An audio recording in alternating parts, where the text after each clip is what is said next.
गणेशाय नमः। इस वीडियो में आज जानेंगे संकष्टी गणेश चतुर्थी व्रत की कथा। संकष्टी चतुर्थी हिंदू धर्म का एक प्रसिद्ध त्योहार है। हिंदू मान्यताओं के अनुसार किसी भी शुभ कार्य को करने से पहले भगवान गणेश की पूजा की जाती है। भगवान गणेश को अन्य सभी देवी देवताओं में प्रथम पूजनीय माना गया है। इन्हें बुद्धि, बल और विवेक का देवता का दर्जा प्राप्त है। भगवान गणेश अपने भक्तों की सभी परेशानियों और विघ्नों को हर लेते हैं, इसीलिए इन्हें विघ्नहर्ता और संकटमोचन भी कहा जाता है। वैसे तो हिंदू धर्म में देवी देवताओं को प्रसन्न करने के लिए ढेरों व्रत उपवास आदि किए जाते हैं, लेकिन भगवान गणेश के लिए किए जाने वाला संकष्टी चतुर्थी व्रत काफी प्रचलित है। यह है संकष्टी चतुर्थी। संकष्टी चतुर्थी का मतलब होता है संकट को हरने वाली चतुर्थी। संकष्टी संस्कृत भाषा से लिया गया एक शब्द है, जिसका अर्थ होता है कठिन समय से मुक्ति पाना। इस दिन व्यक्ति अपने दुखों से छुटकारा पाने के लिए गणपति की आराधना करता है। पुराणों के अनुसार चतुर्थी के दिन गौरी पुत्र गणेश की पूजा करना बहुत फलदायी होता है। इस दिन लोग सूर्योदय के समय से लेकर चंद्रमा उदय होने के समय तक उपवास रखते हैं। संकष्टी चतुर्थी को पूरे विधि विधान से गणपति की पूजा पाठ की जाती है। कब है संकष्टी चतुर्थी? संकष्टी चतुर्थी कृष्ण पक्ष और शुक्ल पक्ष के चौथे दिन मनाई जाती है। हिंदू पंचांग के अनुसार चतुर्थी हर महीने में 2 बार आती है, जिसे लोग बहुत श्रद्धा से मनाते हैं। पूर्णिमा के बाद आने वाली चतुर्थी को संकष्टी चतुर्थी कहते हैं, वहीं अमावस्या के बाद आने वाली चतुर्थी को विनायक चतुर्थी कहते हैं। संकष्टी चतुर्थी को भगवान गणेश की आराधना करने के लिए विशेष दिन माना गया है। संकष्टी चतुर्थी के अलग अलग नाम। भगवान गणेश को समर्पित इस त्योहार में श्रद्धालु अपने जीवन की कठिनाइयों और बुरे समय से मुक्ति पाने के लिए उनकी पूजा अर्चना और उपवास करते हैं। संकष्टी चतुर्थी को कई अलग अलग नामों से भी जाना जाता है। कई जगहों पर इसे संकटहारा कहते हैं तो कहीं कहीं सकट चौथ भी। यदि किसी महीने में ये पर्व मंगलवार के दिन पड़ता है तो इसे अंगार की चतुर्थी कहा जाता है। अंगार की चतुर्थी 6 महीनों में एक बार आती है और इस दिन व्रत करने से जातक को पूरे संकष्टी का लाभ मिल जाता है। दक्षिण भारत में लोग इस दिन को बहुत उत्साह और उल्लास से मनाते हैं।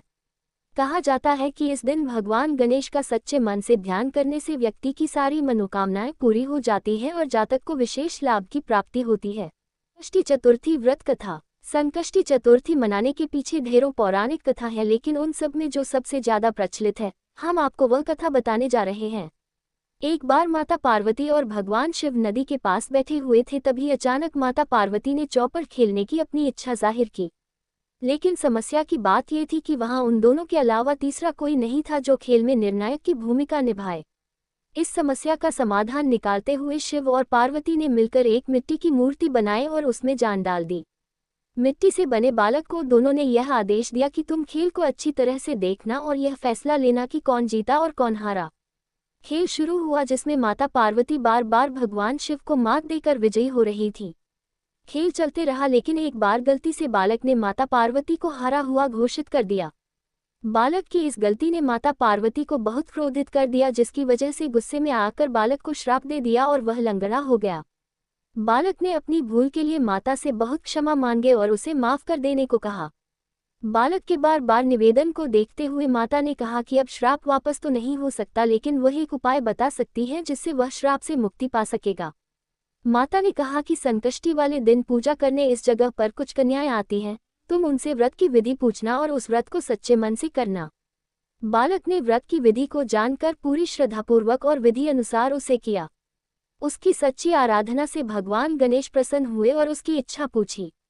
बालक ने माता पार्वती और भगवान शिव के पास जाने की अपनी इच्छा को जाहिर किया। गणेश ने उस बालक की मांग को पूरा कर दिया और उसे शिवलोक पहुंचा दिया, लेकिन जब वह पहुंचा तो वहां उसे केवल भगवान शिव ही मिले। माता पार्वती भगवान शिव से नाराज होकर कैलाश छोड़कर चली गई होती हैं। जब शिव ने उस बच्चे को पूछा कि तुम यहाँ कैसे आए, तो उसने उन्हें बताया कि गणेश की पूजा से उसे यह वरदान प्राप्त हुआ है। ये जानने के बाद भगवान शिव ने भी पार्वती को मनाने के लिए उस व्रत को किया, जिसके बाद माता पार्वती भगवान शिव से प्रसन्न होकर वापस कैलाश लौट आती हैं। इस कथा के अनुसार संकष्टी के दिन भगवान गणेश का व्रत करने से व्यक्ति की हर मनोकामना पूरी होती है। सभी भक्तिगण बोलो ओम गणेशाय नमः, ओम गणेशाय नमः, ओम गणेशाय नमः, ओम गणेशाय नमः, ओम गणेशाय नमः। जय बोलो गणेश भगवान जी जय।